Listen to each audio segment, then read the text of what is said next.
What up, everyone? Thanks for checking out another video. Today we're going to take a look at the rise or the birth of political parties in America, the rise of the Federalist and the Democratic Republicans that occurred from 1789 all the way up until around 1800s. And recall, if you recall American history, when they were writing those words, "we the people," at the Constitutional Convention, they were overturning the old Constitution or the old federal government, the Articles of Confederation, and they were creating a completely new one.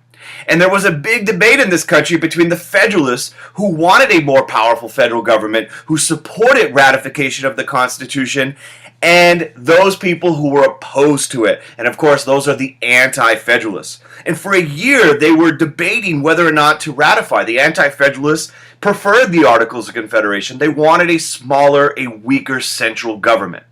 And you have the Federalist Papers, those 85 essays written by Madison, Hamilton, and Jay, defending and describing why the Constitution should be ratified. And eventually the Anti-Federalists say, hey, we'll agree to ratify it, but you got to put a Bill of Rights in there. And that's one of the first things that was done in 1789 is the Bill of Rights, the first 10 amendments to the Constitution, drafted largely by James Madison, are adopted. Now everything's going really awesome. Times were great, and George Washington was inaugurated as president in the Capitol at the time in New York City. He's the first, the only one to be elected unanimously by the Electoral College. And things are awesome because you got checks and balances. You got three branches: legislative, executive, judicial. He's setting up all sorts of precedents. He's setting up the government. And things are going well because he's got an all-star squad. You got the Secretary of War, Henry Knox. You have the Secretary of the Treasury, Alexander Hamilton. And you have the Secretary of State, Thomas Jefferson, some of the key figures in Washington's cabinet. And here's what happens. People like Hamilton want to get things going in terms of the manufacturing aspect of the economy. Remember, the economy had struggled under the Articles of Confederation, and people who identified themselves as Federalists, the people who advocate for a strong central federal government, they kind of start, advocating for policies that Hamilton is going to pursue. Now, on the flip side are the people who side with Jefferson, and those people are going to become known as the Democratic Republicans. So how does this take place? Well, really quick thing to keep in mind is the Constitution says nothing about political parties. In fact, no one thought that political parties were needed in this new republic. The framers didn't think they were going to be needed. And the debates between the Federalists and the Anti-Federalists kind of fade away once the Constitution and the Bill of Rights are adopted. So how do we get these political parties? And the causes of political parties in the 1790s can be broken up into two reasons: domestic and foreign policy. One, the domestic, Alexander Hamilton's financial program.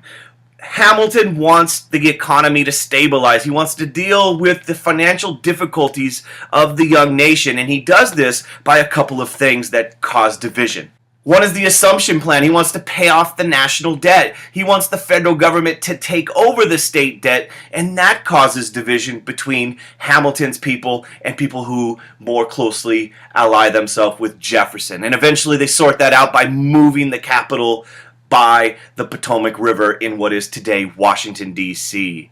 Another thing that causes tension is the excise taxes that Hamilton wants to put in place. He wants to pay down the debt. He wants high tariffs to protect the young nation's infant industries against British competition. He wants to foster American manufacturing, and he wants to raise revenue by these taxes and these tariffs to pay down this debt. And, of course, the big one is going to be the national bank, where you could deposit government funds and you can have a stable currency, which was a big problem under the Articles of Confederation. Now, the thing that happens is all of these goals is Hamilton trying to kind of develop the nation's economy, particularly the manufacturing sector, but it brings up debates over the power of the federal government.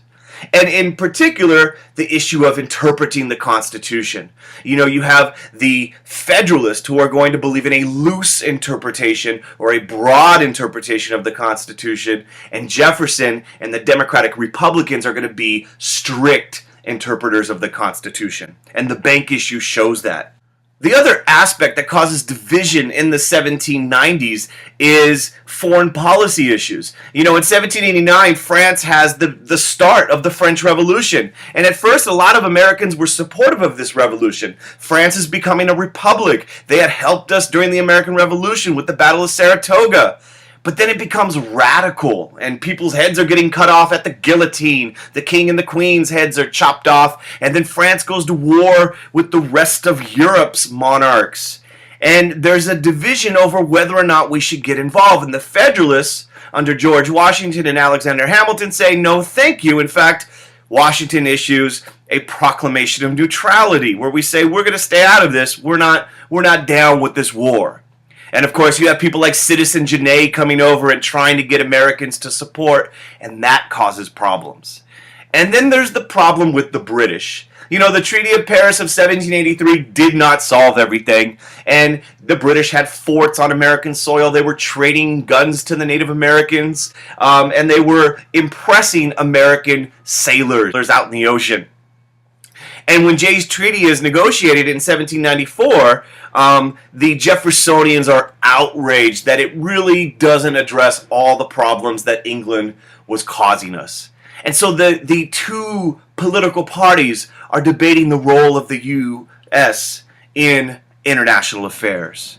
And ultimately, these debates and these divisions over these issues are going to lead to the growth of these two political parties. The Federalist, on one hand, kind of symbolized by the leadership of Alexander Hamilton, the Secretary of the Treasury, and on the flip side, Thomas Jefferson with the Democratic Republicans. And key point, the Federalists are going to believe in a very large, powerful central government, whereas the Jeffersonians are going to believe in a small central government. And of course, the rise of the two-party system is going to go through many changes. And you could see that on this, of course, in the election of 1800. It's going to be called the Revolution because the Jeffersonians are going to take power, the first peaceful transition of power in this young nation's history. Then you're going to have the Hartford Convention. The Federalists were already on the decline, but their involvement in the Hartford Convention during the War of 1812 causes them to further lose support. And then you have this so-called era of good feelings where there is only one political party, but eventually that all ends with the election of 1824, which we'll cover another day, another time. But hopefully you know that's the rise of political parties. Thanks for checking out the video. Subscribe to Joe's Production. We got two political parties. They don't do much, they don't get along much, but now you know where they came from. Peace.